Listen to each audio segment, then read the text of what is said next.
सबैभन्दा कठिन भिडबाट अलग भएर एक्लै हिँड्नु हो। किनकि पैसा कमाउनु त सबैले गरिरहेका छन्।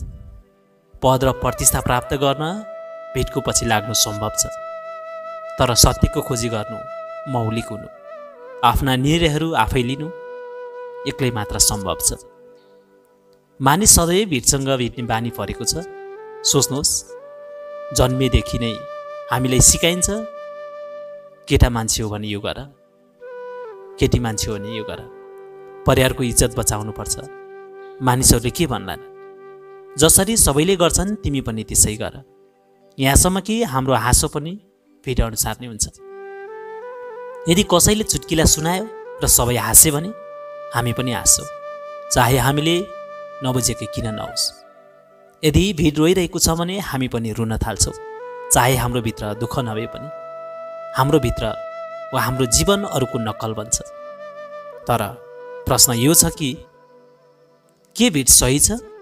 इतिहास पल्टाएर हेर्नुहोस्, भिडले सधैँ सत्य बोल्नेहरूलाई ढुङ्गा हानेको छ। भिडले सुक्रातलाई विष पिलाउन लगाएको छ।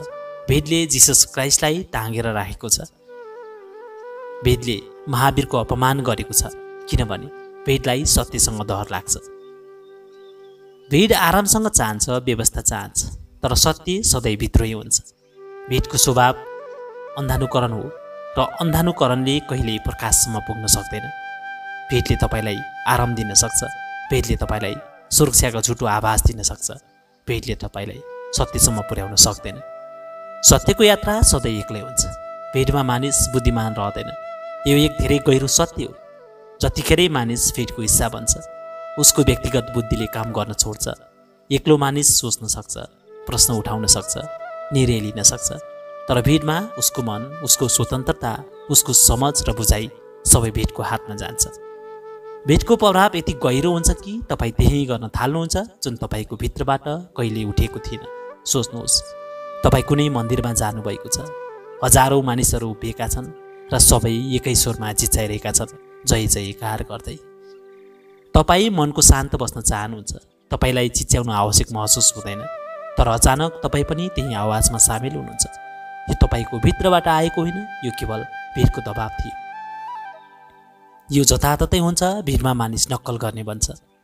उसले बिर्सिन्छ कि उसले आफ्नै एउटा अनुहार छ, आफ्नो एउटा बुद्धि छ। भिडको मनोविज्ञान धेरै रोचक हुन्छ। भिडको कुनै व्यक्तित्व हुँदैन। भिड केवल ऊर्जाको एक गुच्छा हो। भिडमा एक व्यक्तिले त्यही गर्छ जुन सायद उसले एक्लै गर्न हिम्मत गर्दैन, किनभने भिडमा जिम्मेवारी हराउँछ। भिडको हिस्सा बनेपछि मानिस भन्छ, मैले गरेको होइन, सबैले गरेका हो। यही कारण हो कि हिंसा भिडमा सबैभन्दा बढी हुन्छ। कहिले देख्नुभएको छ दङ्गामा मानिसले कस्तो निर्दयता देखाउँछ?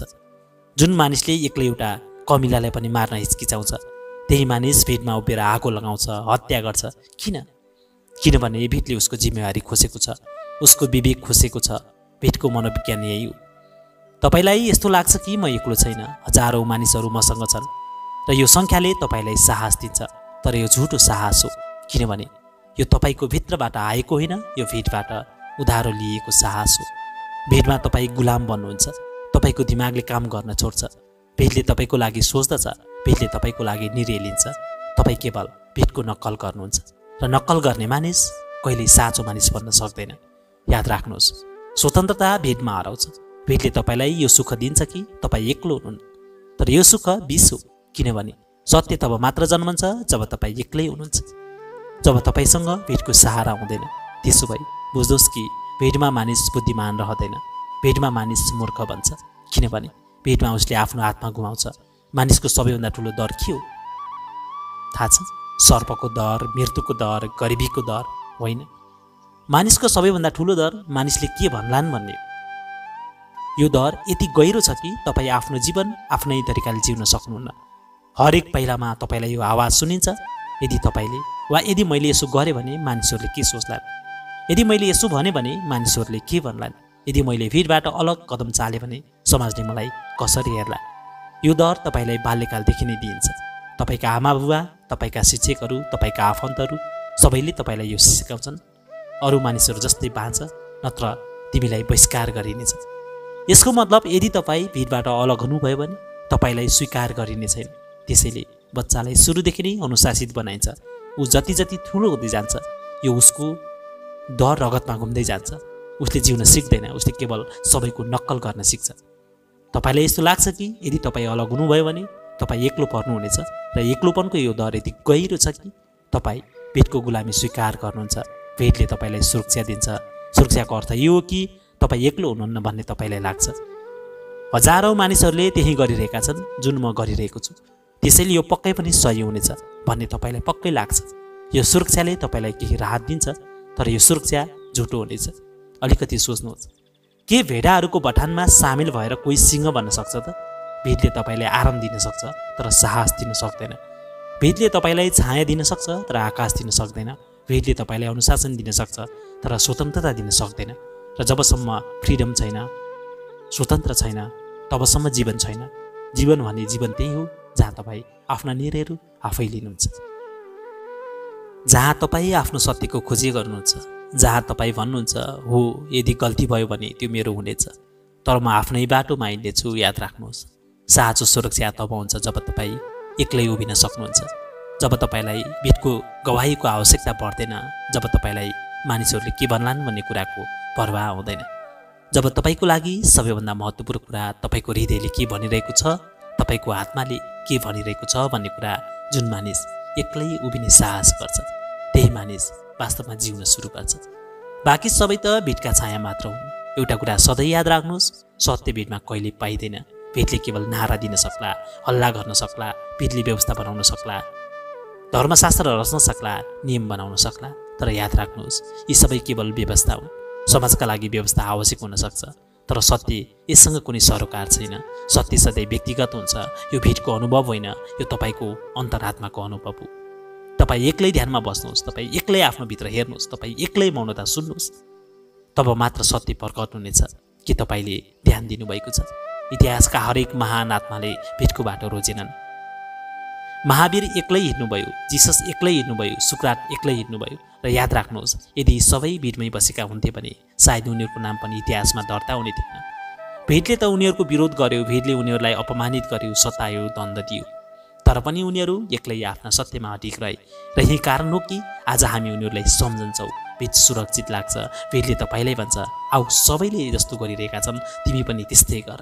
तर यो सुरक्षा मृत्यु हो, किनभने यसमा तपाईँको आफ्नै कुनै स्वाद छैन, कुनै मौलिकता छैन। र सत्यले सधैँ जोखिम माग्छ। सत्यको मार्ग भेटको मार्ग होइन, सत्यको मार्ग विद्रोहको मार्ग हो। विद्रोहको अर्थ हो जे गलत देखिन्छ त्यसको विरुद्धमा उभिनु। विद्रोहको अर्थ हो आफ्नो भित्रको आवाज सुन्नु, चाहे सारा संसार विरुद्धमा किन नहोस्।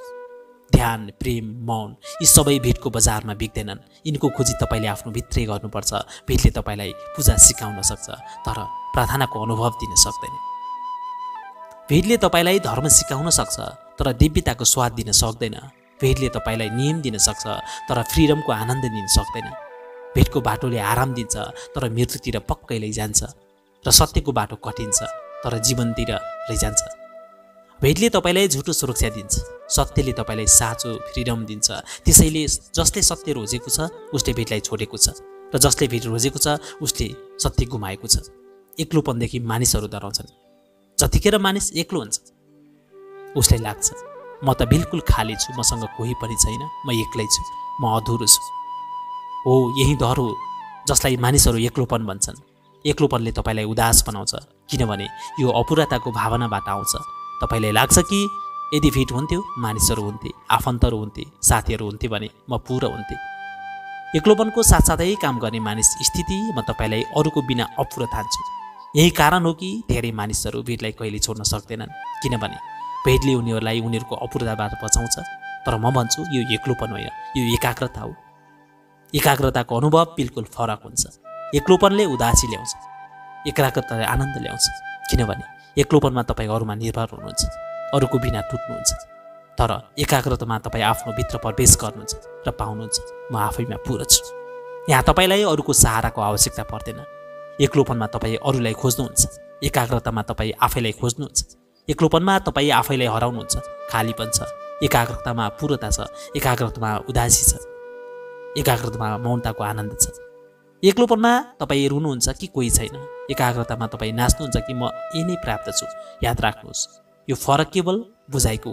यदि तपाईँ यो मानेर बस्नुभयो कि एक्लो हुनुको अर्थ तपाईँसँग कोही छैन भन्ने होइन, यो पीडा हो। तर यदि तपाईँ यसलाई यसो हेर्नुहुन्छ कि एक्लो हुनुको अर्थ हो, अब तपाईँ आफ्नो भित्र जान सक्नुहुन्छ। अब तपाईँले आफैलाई बुझ्न सक्नुहुन्छ। अब तपाईँलाई कुनै बाधा छैन। यो वरदान हो। महावीर, जिसस सबैले यही एकाग्रता रोजे। उनीहरूले भिडबाट मुख मोडेर भित्र हेरेर त्यही उनीहरूले परम आनन्द पाए। त्यसैले नडराउनुहोस्, एक्लो हुनुभएमा नहात्तिनुहोस्, किनभने एक्लोपन दुःख हो तर एकाग्रता उत्सव हो। एक्लोपन रोग हो तर एकाग्रता औषधि हो। जब तपाईँ भित्र पस्नुहुन्छ, जब तपाईँ ध्यानमा बस्नुहुन्छ, जब तपाईँ आफ्नो मौनता सुन्नुहुन्छ, तब बिस्तारै यो भिन्नता स्पष्ट हुन थाल्छ। तपाईँ पाउनुहुन्छ कि तपाईँलाई कसैको आवश्यकता छैन। तपाईँ आफैमा पर्याप्त हुनुहुन्छ र यही सबैभन्दा ठुलो स्वतन्त्रता हो। एक्लै भएर पनि पुरा हुनु। ध्यानको अर्थ नै एक्लै बस्नु। ध्यानको अर्थ नै हो सबै भिड, सबै हल्ला, सबै नक्कली मुखौटाहरू उठाएर आफूसँग मात्र रहनु। भिडमा तपाईँ सधैँ कुनै न कुनै भूमिका निभाउनुहुन्छ।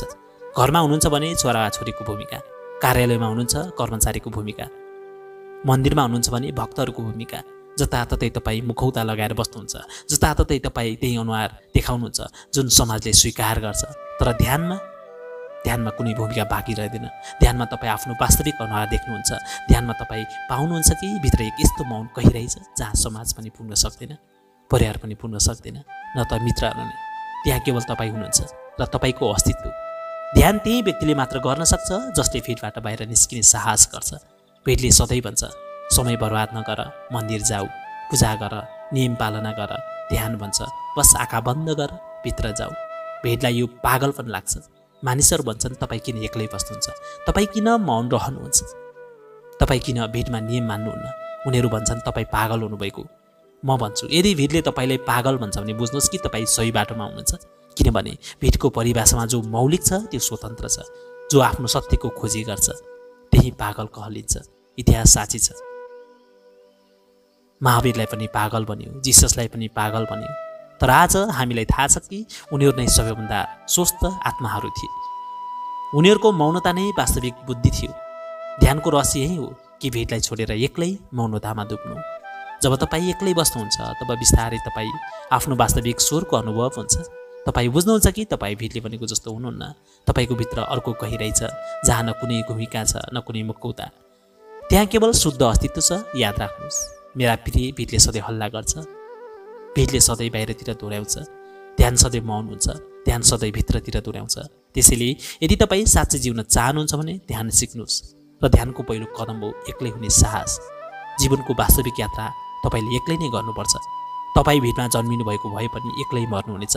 तपाईँका साथमा हजारौँ मानिसहरू उभिन सक्छन्, रुन सक्छन्, तर जब मृत्यु आउँछ त्यो एक्लै आउँछ र एक्लै लिएर जान्छ। सोच्नुहोस्, यदि तपाईँले जीवितै हुँदा एक्लै हिँड्न सिक्नु भएन भने मृत्युको समयमा यो तपाईँको लागि कति कठिन हुनेछ। किनभने मृत्युले तपाईँलाई भिडबाट अलग गरिदिन्छ। र यदि तपाईँले स्वतन्त्र हुन सिक्नु भएन भने मृत्युले तपाईँलाई डर वा घबराहटले भरिदिनेछ।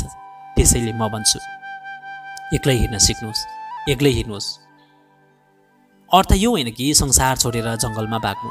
एक्लै हिँड्नुको अर्थ हो आफ्ना निर्णयहरू आफै लिनु। भिडको दबावमा होइन, आमा बुबाको छायामा होइन, समाजको डरले होइन, बरु आफ्नो भित्रको आवाज सुनेर त्यसो भए त्यो आवाज सुनेर हिँड्न सुरु गर्नुहोस्। यही वास्तविक यात्रा हो। भिडको बाटो सजिलो छ। भिडमा तपाईँमाथि कुनै जिम्मेवारी हुँदैन। यदि तपाईँ असफल हुनुभयो भने तपाईँ भन्न सक्नुहुन्छ, म त सबैसँग थिएँ, तर एक्लै हिँड्नु कठिन छ। एक्लै हिँड्नुमा तपाईँले आफ्नो जिम्मेवारी उठाउनुपर्छ। तर त्यही स्वतन्त्रता हो, त्यही आत्माको स्वाद हो। याद राख्नुहोस्, भिडले तपाईँलाई सुरक्षा दिन्छ तर सुरक्षा सधैँ कैद बन्छ। भिडले तपाईँलाई आराम दिन्छ तर आराम सधैँ गुलामीमा बदलिन्छ। एक्लै हिँड्न डर लाग्छ तर बिस्तारै त्यही डर आनन्दमा बदलिन्छ। किनभने तब तपाईँलाई थाहा हुन्छ कि तपाईँ अपुरा हुनुहुन्न, तपाईँ आफैमा पुरा हुनुहुन्छ। जीवनको वास्तविक यात्रा यही हो। भित्र जानु, आफ्नो सत्य खोज्नु, आफ्ना निर्णयहरू आफै लिनु। यहाँ अरू कोही तपाईँको ठाउँमा हिँड्न सक्दैन, जसरी अरू कोही तपाईँको ठाउँमा खान सक्दैन, कोही अरू तपाईँको ठाउँमा श्वास फेर्न सक्दैन। त्यसै गरी अरू कोही तपाईँको ठाउँमा जीवनको यात्रा गर्न सक्दैन। र जब तपाईँ यो कुरा बुझ्नुहुन्छ तब तपाईँको भित्र एउटा गहिरो साहस जन्मिन्छ। यो साहस नै ध्यान हो, यो साहस नै स्वतन्त्रता हो र यही जीवनको वास्तविक यात्रा हो। भिडलाई छोड्नु कुनै सजिलो कुरा होइन। भिड केवल मानिसको जमात मात्र होइन, भेट तपाईँको मनको भित्र पनि बसेको छ। तपाईँको भित्रै हजारौँ आवाजहरू गुन्जिरहेका छन्, यो नगर्नुहोस्, मानिसहरूले के भन्लान्, यसो गर्यो भने बदनाम हुनेछ, सबै यही बाटोमा हिँडिरहेका छन्, तपाईँ किन एक्लै अलग हुनुहुन्न? जतिखेर तपाईँ भेटबाट अलग कदम चाल्नुहुन्छ, भेटले तपाईँलाई गाली गर्नेछ, उनीहरू तपाईँलाई पागल भन्नेछन्, तपाईँको मजाक उडाउनेछन्, तपाईँलाई बहिष्कार गर्नेछन्, किनभने भेटलाई सबैभन्दा बढी डर त्यही मानिसबाट लाग्छ जसले एक्लै हिँड्न सिक्छ। भेटलाई डर छ कि कतै अरू मानिसहरू पनि नजागुन्, त्यसैले भेटले सधैँ विद्रोही आत्माहरूलाई दबाउँदै आएको छ। सुक्रातलाई विष दिइयो, ईसालाई क्रुसमा चढाइयो, तर ध्यान दिनुहोस्, यी सबै ती मानिसहरू थिए जसले साहस गरे। साहस भेट छोड्ने पहिलो शर्त हो। यदि तपाईँका भित्र साहस छैन भने तपाईँ सधैँ भेटको छाया बनेर एक्लै रहनुहुनेछ। साहसको अर्थ यो होइन कि तपाईँ डर लाग्ने छैन, डर त लाग्छ नै, तर साहसको अर्थ यो हो डरको बावजुद अगाडि बढ्नु, डरलाई अँगालेर पनि अगाडि बढ्नु। भेट सधैँ पुरानो बाटोमा हेर्छ, भेटको मन सधैँ परम्परामा अल्झिएको हुन्छ, भेटले त्यही दोहोऱ्याउँछ जुन हजारौँ वर्षदेखि दोहोऱ्याइँदै आएको छ। त्यसैले भेट सुरक्षित छ, तर भेट मिर्छ।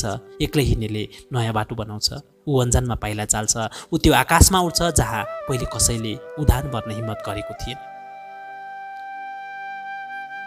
र त्यही सृजनात्मक हुन्छ, त्यही जीवनलाई नयाँ दिशा दिन्छ। याद राख्नुहोस्, भेटले कहिले कुनै नयाँ सत्य पैदा गरेको छैन। सत्य सधैँ एक्लो साधकहरूले खोजेका छन्, चाहे त्यो ध्यान होस्, प्रेम होस् वा ईश्वरको अनुभव नै किन नहोस्, यी सबै एक्लो यात्रा गरेका थिए। त्यसैले यदि तपाईँ साँच्चै जीवन जिउन चाहनुहुन्छ भने पहिलो कदम भेटबाट बाहिर निस्केर साहस जुटाउनु। भेटले तपाईँलाई बाँड्नको लागि हरसम्भव प्रयास गर्नेछ, तर यदि तपाईँको भित्र आगो छ भने तपाईँ हरेक बन्धन तोड्न सक्नुहुन्छ। र तब तपाईँले देख्नु नै छ कि भेटलाई छोड्नु हार्नु होइन, भेटलाई छोड्नु नै जित्नु हो, किनभने तब तपाईँ आफ्ना पखेटाहरूले उडिरहनु भएको हुन्छ, भेटको सहाराले होइन। जीवनको सार कुनै किताबमा लेखिएको छैन, कुनै शास्त्रमा लुकेको छैन। जीवनको सार एउटै हो, एक्लै हुने साहस गर्नु। जबसम्म तपाईँ भेटमा निर्भर हुनुहुन्छ, तपाईँ गुलाम बन्नुहुन्छ। भेटले तपाईँलाई सुविधा दिन सक्छ, तर त्यो सुविधा सधैँ कैद गर्छ। भेटले तपाईँलाई पहिचान दिन सक्छ, तर त्यो पहिचान उधारो हुन्छ। तपाईँको वास्तविक अनुहार भेटको पछाडि हराउँछ। तर जतिखेर तपाईँ एक्लै उभिनुहुन्छ, एउटा चमत्कार हुन्छ, तपाईँ राजा बन्नुहुन्छ। राजा हुनु भनेको अरू कसैमा निर्भर नहुनु। तपाईँको स्वतन्त्रता नै तपाईँको साम्राज्य हो, तपाईँको मौनता नै तपाईँको शक्ति हो, तपाईँको सत्य नै तपाईँको मुकुट हो। एक्लै हिँड्नु भनेको भेटको विरोध गर्नु होइन, यो युद्ध होइन, यो कसैसँगको लडाइँ पनि होइन, यो त आफ्नो भित्र डुबुल्की मार्ने यात्रा हो। भेटले भन्छ हामीसँग हिँड, तर तपाईँ आफ्नो भित्रको आवाज सुन्नुहुन्छ र त्यही आवाजले तपाईँलाई मार्ग देखाउँछ। यही साँचो सन्यास हो। भेटले धर्म बनाउन सक्छ, तर धर्म मृत नियम हो। भेटले परम्परा बनाउन सक्छ, तर परम्परा साङ्लो हो। सत्य तब मात्र पाइन्छ जब तपाईँ आफैसँग साक्षात्कार गर्नुहुन्छ। अब तपाईँ एक्लै आफ्नो भित्र प्रवेश गर्नुहुन्छ। याद राख्नुहोस्, भेटले सुरक्षा दिन्छ, तर त्यो सुरक्षा नक्कली हो। साँचो सुरक्षा तब आउँछ जब तपाईँ आफ्नो भित्र उभिनुहुन्छ। भेटले सम्मान दिन्छ, तर त्यो सम्मान अरूको आँखामा हुन्छ। साँचो सम्मान तब हुन्छ जब तपाईँ आफैलाई गर्व हुन्छ कि मैले आफ्नो सत्य रोजेँ। जीवनको सार यही हो। भेटबाट बाहिर निस्किनुहोस्, एक्लै हिँड्नुहोस् आफ्नो सत्यतिर।